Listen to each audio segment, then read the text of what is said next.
योऽन्तः प्रविश्य मम वाचमिमां प्रसुप्ताम् सञ्जीवयत्यखिलशक्तिधरः स्वधाम्नाम् अन्यांश्च हस्तचरण श्रवणत्वगादीन् प्राणान्नमो भगवते पुरुषाय तुभ्यम्। श्रीवीरराघवदयार्द्रकृपावतारम् श्रीजानकीश पदपद्मपरागभृङ्गम् श्रीश्रीधरार्य चरणाम्बुजलग्नमौलिम् श्रीदेशिकार्य घनश्यामगुरुं नमामहम्।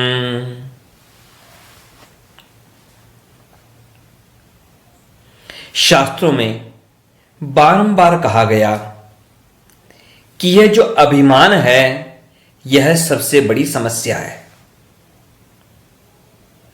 अलग अलग ढंग से समझाया गया शास्त्रों में, और यहां तक भी कहा गया, जैसे शास्त्रों में अलग अलग चीजों के अलग अलग लक्षण कहे गए, वैसे ही एक श्लोक में कहा गया मूर्ख के 5 लक्षणों के बारे में।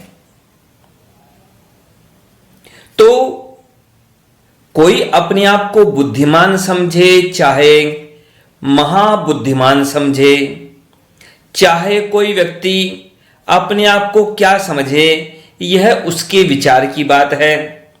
लेकिन शास्त्रों की दृष्टि में और भगवान की दृष्टि में, संतों की दृष्टि में कौन क्या है, तो वहां पर कहा गया मूर्ख के 5 लक्षणों के बारे में। मूर्खस्य 5 चिह्नानि गर्वो दुर्वचनम तथा क्रोधश्च दृढ़वादश्च परवाक्येष्वनादरः। कि 5 लक्षण क्या कहे गए? सभी अहंकारी अपने आप को क्या समझते हैं? सर्वगुण संपन्न समझते हैं। लेकिन यहां क्या कहा गया कि मूर्ख के 5 लक्षणों में सबसे पहला लक्षण कहा गया गर्व। जो अभिमान करे, अपने आप को सर्वश्रेष्ठ माने, जो दूसरों को किसी गिनती में न गिने और अपने आप को सब कुछ माने कि जो गुण है सो मुझ में है, ऐसा जो मान के चलता हो, ऐसा जो व्यवहार करता हो, जो अपने आप को सर्वश्रेष्ठ मानता हो और दूसरों को किसी भी गिनती में नहीं मानता हो, तो ऐसा अभिमान करने वाला व्यक्ति शास्त्र की दृष्टि में क्या है? मूर्ख का एक लक्षण है। और कैसा व्यवहार? कि दुर्वचन, मतलब असभ्यतापूर्ण व्यवहार, दूसरे के साथ में अपमानजनक व्यवहार, दूसरों की निंदा, स्वयं की चाहते हैं वे लोग चापलूसी और दूसरों की करते हैं निंदा और दूसरों का अपमान। तो यह भी एक चिन्ह हुआ किसका? मूर्ख का। तीसरा लक्षण कहा गया मूर्ख का, क्या कहा गया? क्रोध। यानी इतना क्रोध जताएंगे कि मानो नाराज हो जाएंगे तो मानो प्रलय ही कर देंगे। ऐसा व्यवहार होता है, किसी ने कोई अपराध किया हो या नाम मात्र का अपराध किया हो, तब भी ऐसा क्रोध जताएंगे कि मानो वो पता नहीं क्या कर देंगे। और चौथा लक्षण क्या कहा गया? दृढ़वाद, यानी जिद्दी व्यवहार। कोई भी समझदार व्यक्ति होता है तो वह व्यक्ति क्या करता है? वह व्यक्ति हमेशा यह गुंजाइश रखता है, समझता है कि वह सर्वज्ञ नहीं है। दुनिया में कितना भी बड़ा कोई विद्वान हो कितना भी बड़ा ज्ञानी हो, लेकिन वह जानता है कि वह सर्वज्ञ नहीं है। इसलिए वह हमेशा अगले वाले व्यक्ति के विचारों को सुनने के लिए हमेशा तैयार रहता है। लेकिन जो मूर्ख होता है वह बड़ा जिद्दी होता है। वह विचार करके विवेक पूर्वक किसी बात का निर्णय करने की बजाय निर्णय पहले ही कर लेता है और किसी की सुनने को भी तैयार नहीं होता। और पांचवी बात, परवाक्य स्वनादर है, दूसरों की बात का अनादर करता है। उसके लिए क्या होता है, ऐसे मूर्ख और अहंकारी व्यक्ति के लिए क्या होता है कि वह व्यक्ति खुद की अविवेकी बातों के लिए भी चाहता है कि लोग उसकी वाहवाही करें और हां में हां करें। लेकिन दूसरा कितनी भी सही बात कर रहा हो, उसकी सही बात का सम्मान करने की बजाय वह उसे सुनने को भी तैयार नहीं होता। तो ये 5 लक्षण कहे गए शास्त्रों में मूर्ख के। अब भले ही कोई अपने आप को कितना भी बुद्धिमान समझे, कितना भी सज्जन समझे, लेकिन शास्त्रों की दृष्टि में और भगवान की दृष्टि में और संतों की दृष्टि में वह क्या है, वह हम विचार करके देखें अपने आप के बारे में। हमेशा हमेशा ये शास्त्र हमारे लिए दर्पण की तरह है, और ये दर्पण औरों को दिखाने के लिए नहीं, अपने आप के लिए है हमेशा हमेशा, कि हम चिंतन करें कि हमारे में ये दोष तो नहीं है ना कहीं। यदि ये दोष हमारे में है तो ये दोष हमारे जीवन से चले जाएं। ऐसा प्रयास हमें करना चाहिए। नहीं तो कैसी विडंबना होती है शास्त्रों की। शास्त्रों में कहा गया, शास्त्रों में बारंबार कहा गया, समझाया गया, उदाहरण दे करके, इतिहास बता करके। महाभारत में एक बड़ा शिक्षाप्रद प्रसंग आता है। वहां वर्णन है, कैसा वर्णन कि अपने पुण्यों का अपने मुख से कोई उल्लेख करता है तो क्या होता है, जब व्यक्ति अपने गुणों का भी यदि वर्णन करता है तो क्या परिणाम होता है। कोई व्यक्ति अपने ही दान पुण्य का भी यदि कोई वर्णन करता है, अपने जप तप का भी वर्णन करता है, तो उसका क्या परिणाम होता है। अब जिसने जो काम किया ही नहीं है उसकी गिनती कराए, उसकी बात तो भूल ही जाओ, उसके साथ क्या होता होगा। तो एक बड़े प्रभावशाली राजा थे, राजा ययाति, चक्रवर्ती सम्राट थे राजा ययाति। तो ययाति के जीवन की बात कैसी थी, अनेक उसने यज्ञ किए, अनेक उसने तप किए, अनेक तरह के उसने व्रत किए, अनेक पुण्य उसने किए। और उन पुण्यों का फल क्या हुआ कि और कोई प्रसंग तो अभी याद आता नहीं है। एक प्रसंग आज याद आता है युधिष्ठिर के बारे में, कि युधिष्ठिर सशरीर गए थे, अपने उसी शरीर से गए थे स्वर्ग में। लेकिन यहां प्रसंग आता है ययाति के बारे में भी, कि ययाति ने इतने पुण्य किए कि उन्हें स्वर्ग में जाने का अवसर मिला। कैसा, अपने उसी शरीर से स्वर्ग में गए। और ऐसी विचित्र बात, इतने पुण्य किए थे, इतने शुभ कर्म किए थे, तो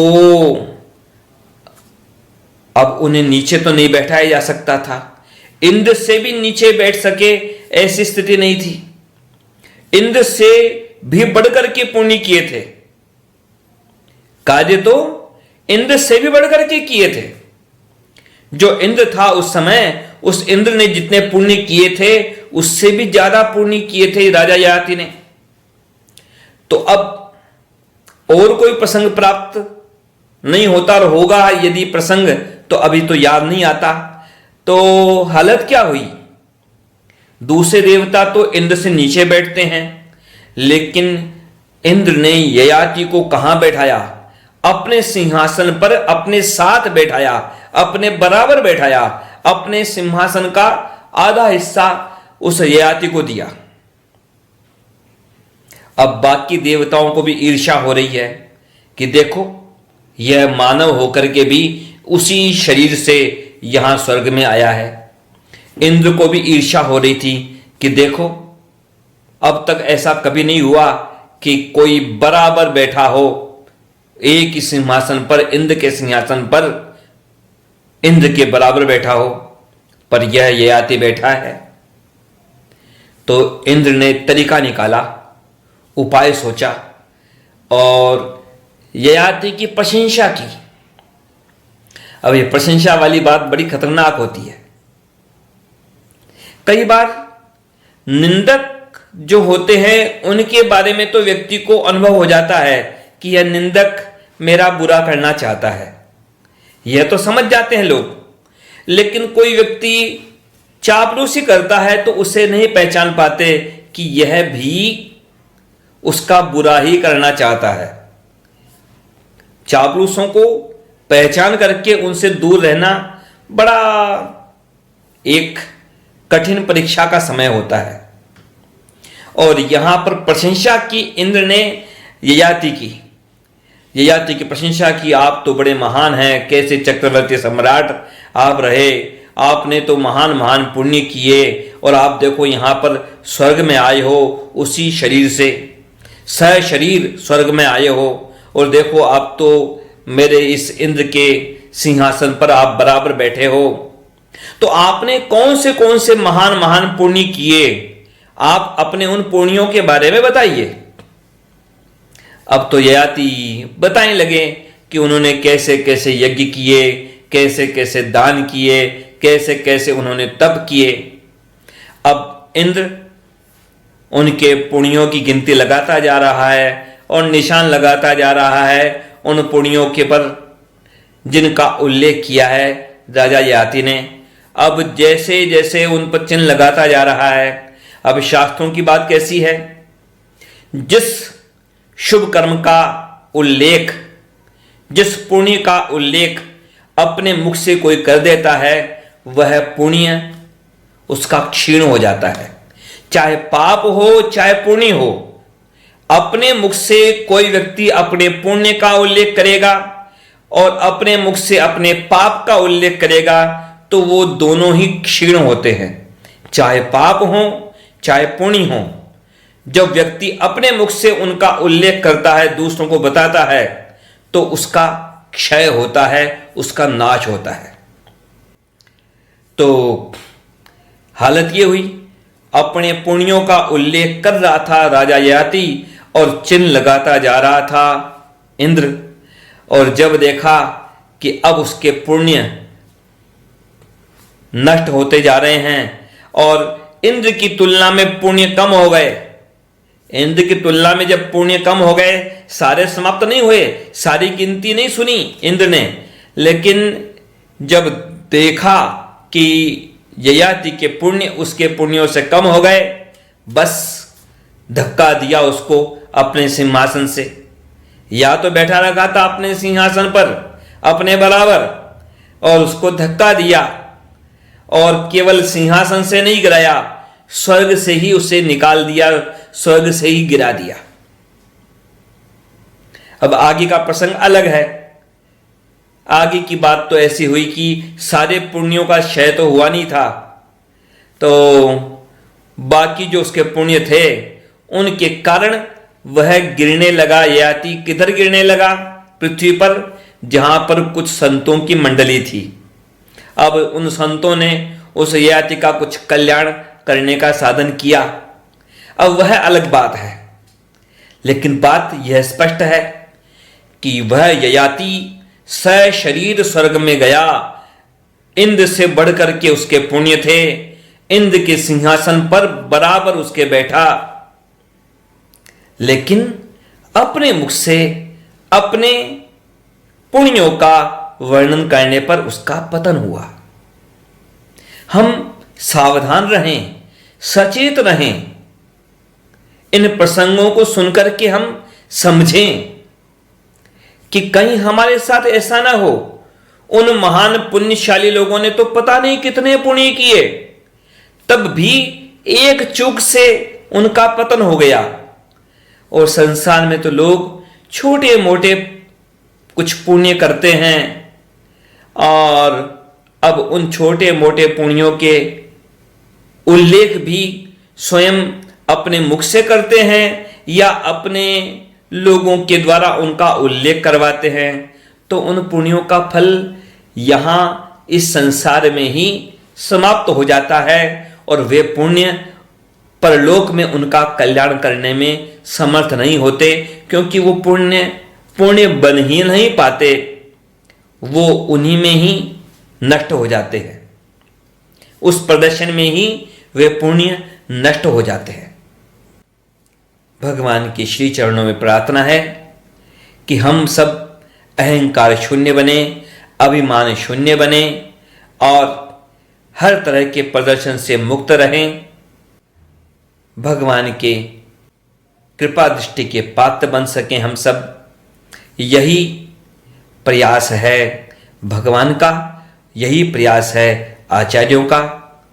और उनके बताए मार्ग के अनुसार रामानुज स्वामी जी, वेदांत देशिक स्वामी जी महाराज, उनके बताए मार्ग के अनुसार हमारा जीवन बने तो हमारा कल्याण निश्चित है, इसमें कोई संदेह हो नहीं सकता। जय श्रीमन।